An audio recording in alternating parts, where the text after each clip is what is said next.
Eat it like I need an apron on. Eat it till I need to change my tone. You can do it, take your favorite song. Take a ride into the danger zone. You know my nigga be bugging me. I just be wondering if you could fuck with me better. Itching for me like an ugly sweater. Need an image like a chucking each other. I need to know. Wanna know what it's like? Baby, show me what it's like. I don't really got no tights. I just wanna fuck all night. Yeah, yeah. Oh, oh, oh. Baby, I need to know. I just been fantasizing, and we got a lot of time. Baby, come throw the pipe. Gotta know what it's like. Yeah, yeah. Oh, oh, oh. Baby, I need to know. You're exciting, boy. Come find me. Your eyes told me, girl, come right. iCubed Summit. It's time to play a game. Wait, what kind of game are you guys thinking about? I'm thinking Play-Doh, because last year we did this and it was so much fun. What's up, Tanner class? I just saw you run to the screen. That was epic. I've been seeing lots of images so far of you guys dropping your Play-Doh creations, and it was so much fun last year. I learned this from Shauna, and I actually now take this when I do my normal things. So we were told, actually Shauna told me, which is legendary, that the subtle art of like fidgeting and just keeping yourself distracted while listening to something will actually help you keep focus and make you less bored. So I want you guys to take out your Play-Dohs. We got 2 of them right now, and I have to give a big shout out to the Hub Space for being the title sponsor for this activity. Put your Play-Doh creations in the Hoover app. Make sure you put your creations there. I'm gonna give a prize to someone in the Play-Doh section in the Hoover app. Also, another huge shout out to the first timers at the iCubed Summit. Let's give a big round of applause for Seike Dene joining us right now, first time from iCubed. Big love to them. They're epic, and we are so excited to have you here. Now, it takes 2 to make a good thing go right, and we don't have 1 speaker, we have 2 speakers coming up next, and I can't wait to tell you guys all about it.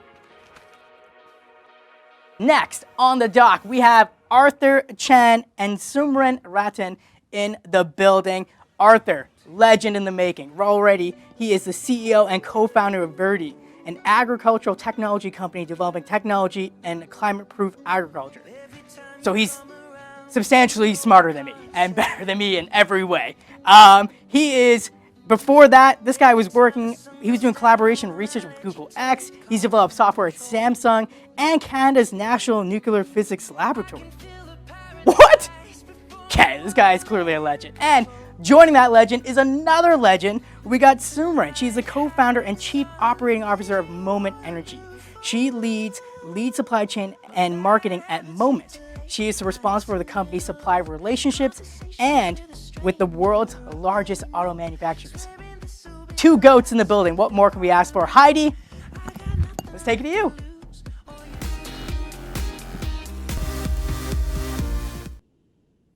Hi, Arthur and Sumreen. Thank you so much for joining us today. We're excited to have you here. I'm going to jump right in and have you both tell me a little bit about what your business does. So we're going to start with Sumreen. Would you tell me a little bit more about Moment Energy? For sure, yeah. So Moment Energy is a clean tech startup. We're based in the Vancouver area. And what we're doing is we're creating energy storage systems by repurposing retired electric vehicle batteries. So we work with these batteries that are no longer useful in the car, and we repurpose them so they can be used in alternative applications. So instead of being used to power a car, the same battery can power a whole building or a remote community. That's fascinating. Thank you so much. And Arthur, could you tell us a little bit about Verdi? Am I saying that properly? Yeah, you're saying that absolutely right. Well, nice to meet everyone. I'm Arthur, co-founder at Verdi, and we're a technology company where we're climate-proofing agriculture by building AI-powered device platforms to basically personalize healthcare, but it's for plants on big open farms. And by doing that, we're not only significantly improving crop productivity for farmers, but we're also helping to protect crops from water scarcity and extreme drought, extreme heat, which have become critical challenges, as you've probably seen, due to climate change. Absolutely. Those are both very much technologies that are top of mind for everyone these days with climate change and the role that clean tech can play in mitigating some of those effects. Both of you are young. You're still in your 20s. I'm just wondering, what does your path look like leading you from high school to the point that you're at today? So what about pre-Verdi and pre-Moment? Could you tell me a little bit more about that? We'll start with you, Sumreen. Yeah, so for me, my journey started once I decided I wanted to go into engineering. My dad's an engineer, so that was always something that I looked up to and loved learning about growing up. So I ended up registering in the Mechatronic Systems Engineering program at Simon Fraser University. And that's where I met an incredible group of friends. I was really lucky to have a program where everybody was in the same classes for 5 years, so we got to know each other very well. And that's actually where I met my co-founders for Moment Energy.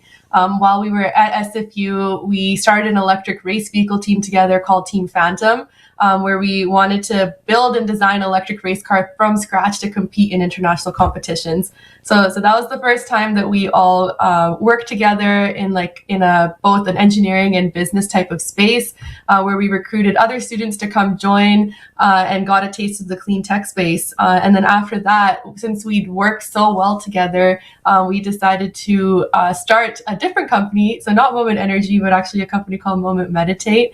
The four of us were really passionate about mental health and had faced severe anxiety or known people who had at some point in our life, and we wanted to help them.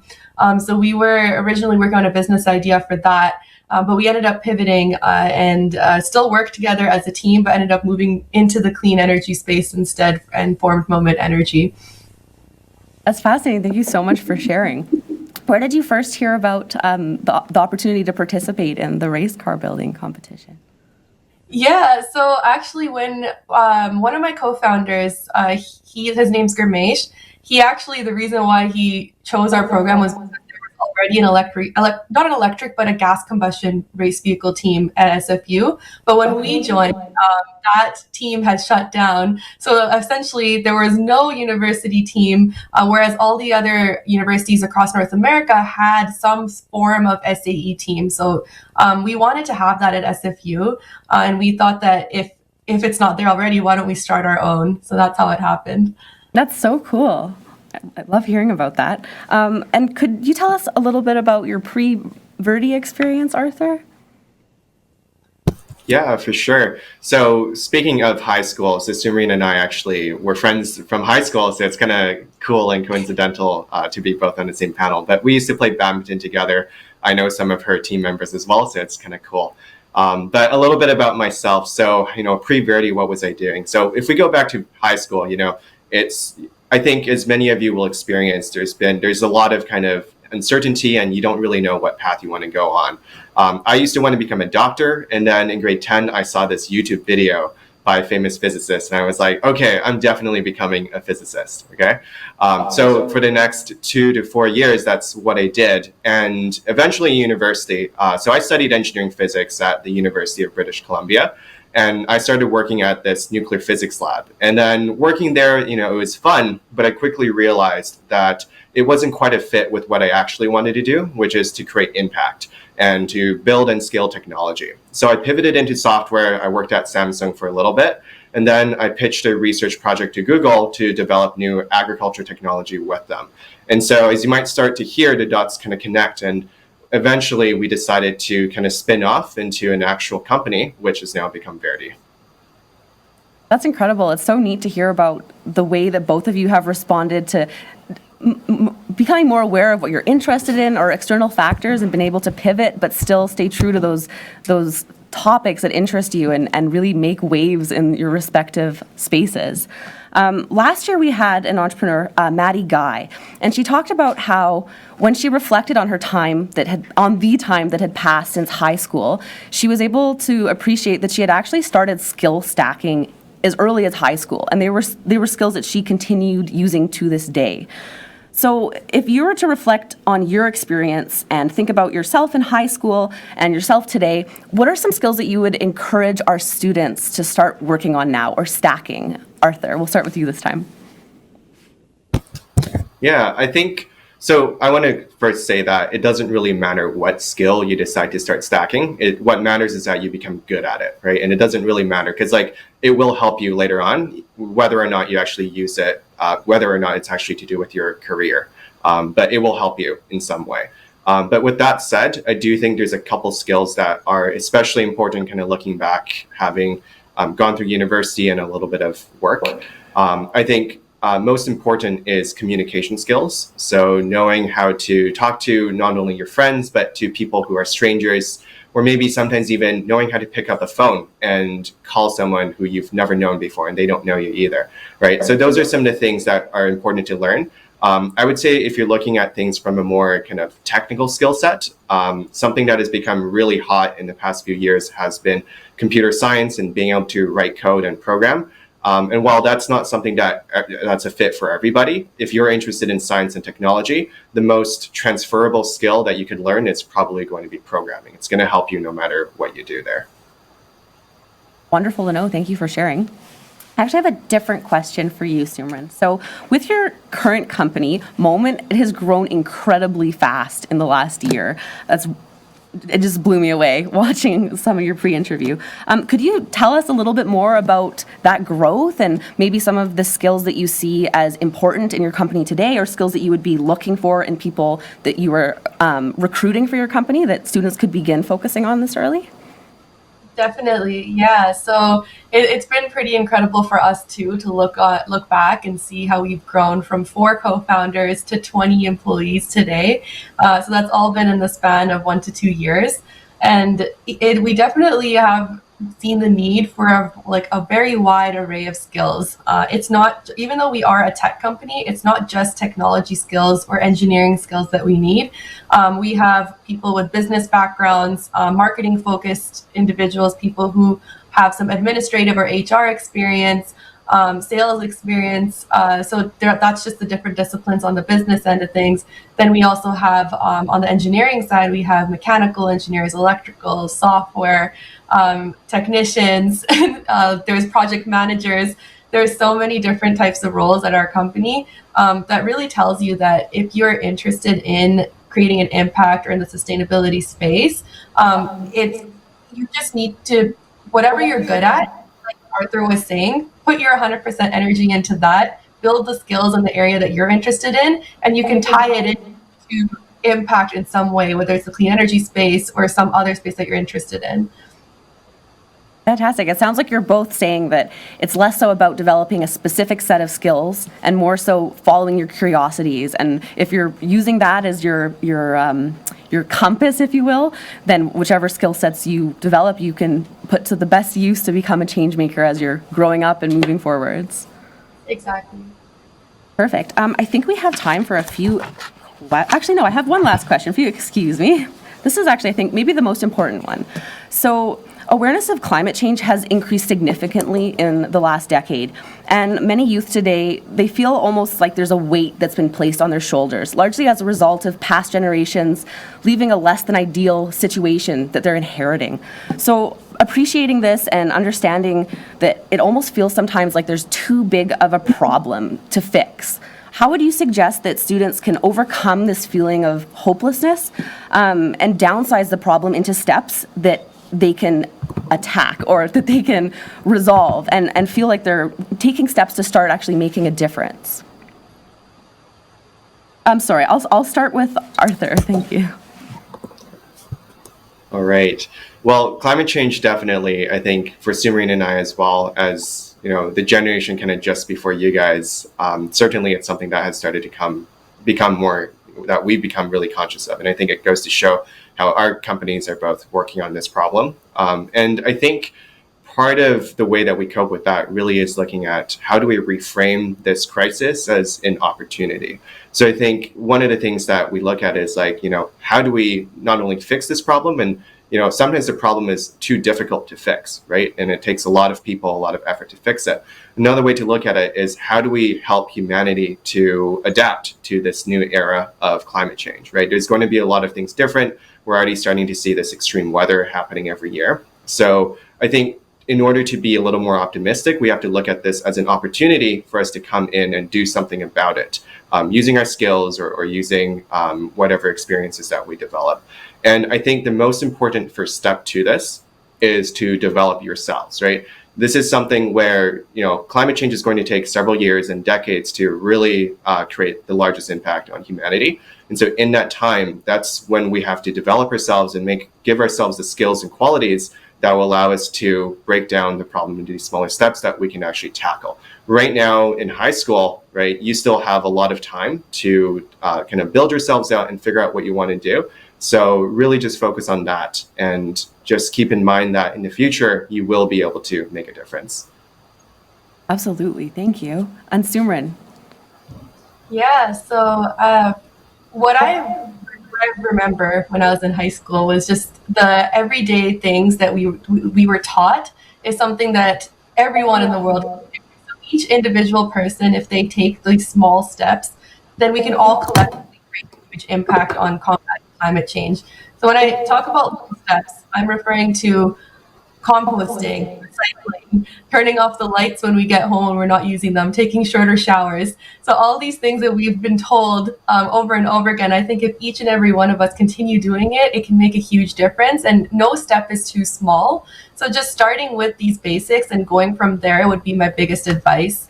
I also want to say that if people want to go beyond that, there's always the opportunity to advocate within the school, your school, university, and beyond to make change. And one of these that we've already seen happen here in BC is the ban on plastic bags that we've noticed from grocery stores and restaurants.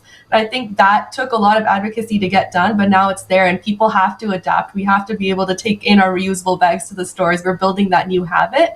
So there's opportunities as we learn new things to go out and advocate and get those changes implemented as well.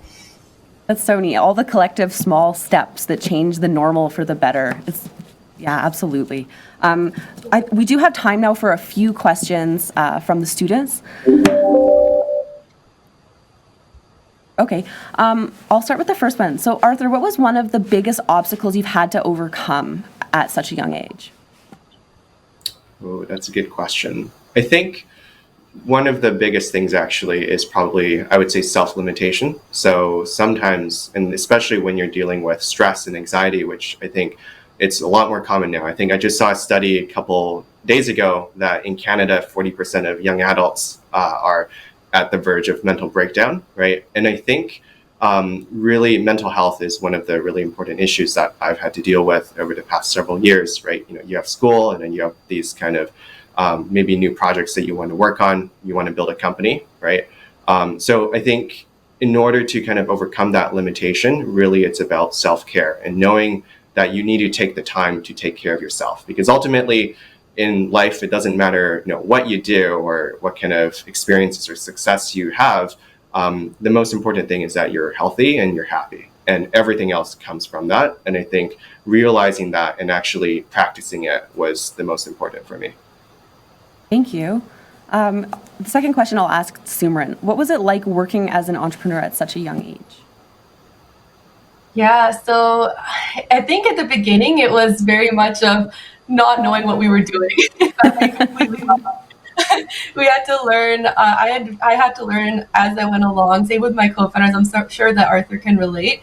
And one of my mentors at SMU used to say that being an entrepreneur is like being in a dark room with a tiny flashlight and pointing in different directions and finding more eventually slowly lighting up the whole room. So that's pretty much been my experience as well. I think at the beginning it was a lot more of like, oh, I have no idea what's going on. And today I feel a lot more confident than I did 2 years ago. And if I reflect on that, there's been so much growth, just being forced to be in a leadership position, going on those calls like Arthur was talking about, just having the confidence to talk to people, cold call them, ask them questions. Like you kind of have to, some people like, I don't know, this is a little bit of a controversial statement, but you almost have to fake it till you make it. And I feel like that's what's worked for me. And now I feel like I've gotten to the point where I'm confident enough to do those phone calls, to do presentations. Whereas like 2 years ago, I didn't feel the same confidence as I have today. I'm going to remember that analogy for a long time with the flashlight in a dark room. I love that. We do have time for one more question, but we'll keep it short. I think this one is really pertinent as we are still in the midst, or hopefully at the very end, of the COVID pandemic. So did either of you experience a downfall in business due to COVID occurring? Oh, we'll start with Arthur. Okay, awesome. Yeah, so in terms of the actual business, I think our ability to sell wasn't that impacted, but we did find a lot of impact in the supply chain, which I'm assuming maybe Moment was affected by that too. So as you might have heard, there's this global shortage of chips. So basically the chips that go in everything from phones to smart devices.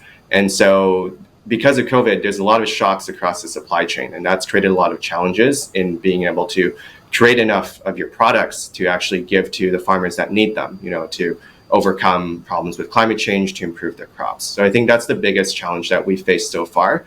And our team has done a really great job of basically developing our technology so that it can overcome some of these challenges. And there's also a lot of things on the business side where, for example, if you buy a lot of inventory, so you buy a lot of extra stock of certain parts that you need, it helps you to overcome that as well. But I think it's a really unique time to be building a new company because you're in this time when the world's kind of on fire, and you're trying to find a way to still, make something work out of it. So it's definitely a unique experience. Thank you. And Sumreen, you started your business, at least the brunt of it, during the actual pandemic. Could you comment a little bit on that, or? Yeah, definitely. So the supply chain shortages, I completely agree with Arthur. That's been something that all of our businesses have been facing. But at the beginning, we actually started Moment Energy in January 2020. So that was 2 months before everything shut down. And how that impacted our business is that originally the customer segment that we had been interviewing and getting some traction with for our energy storage or battery systems was the event space, the outdoor event space. So you can imagine concerts or music festivals, large community events where they're using diesel generators to power the event.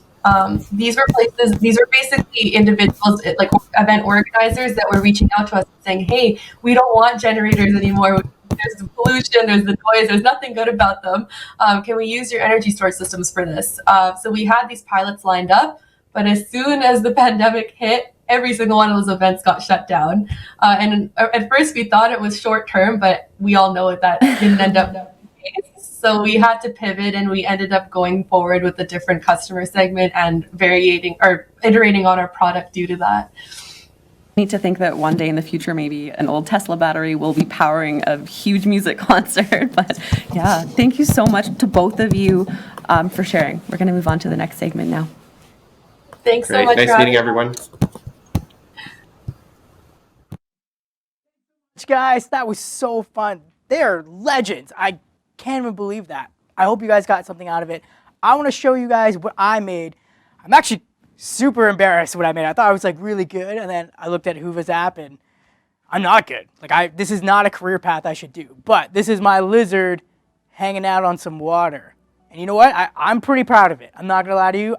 Thank you, Miss Sparshoes class. Thank you. Show me those. Oh, that's a duck. That's so good. Man, I'm throwing mine out. I'm so embarrassed.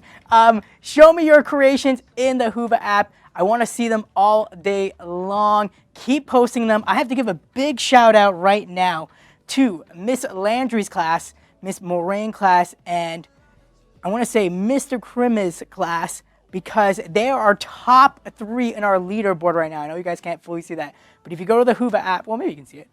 It's blurry, but it's all good. You can see it. You guys trust my word on that one. They're the top 3 right now. Keep posting the Hoova app for your chance to win some prizes. Teachers, if you haven't turned your cameras on, turn them on. I know there might be some bandwidth issues here and there, but don't worry. Keep participating in the Hoova app for your chance to win some prizes. I'm going to give a prize right now. I'm going to give this beautiful iCubed Summit mug and candy pack. Oh, popcorn? Oh, There's a Kinder Surprise in here. There's so much amazing things here. I'm giving it up to the one and only.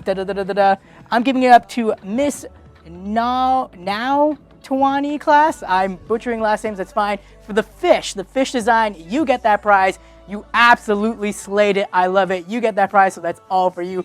Round of applause for her, ladies and gentlemen. Keep posting pictures. Keep posting stuff, because I'm going to give out prizes all day long. Now, we're going to take a quick 10-minute break. Remember to click next to the next keynote speaker, Taylor for Adversity, and growth mindset. Make sure you head on over to that channel. I also have to let you know, you gotta enter our UNBC experience page. Use your cell phones. Go to iCubeSummit.com/UNBC.com for your chance to win something amazing. Go check it out right now. I will see you back in a bit. Love, peace, and hair grease. I'm out.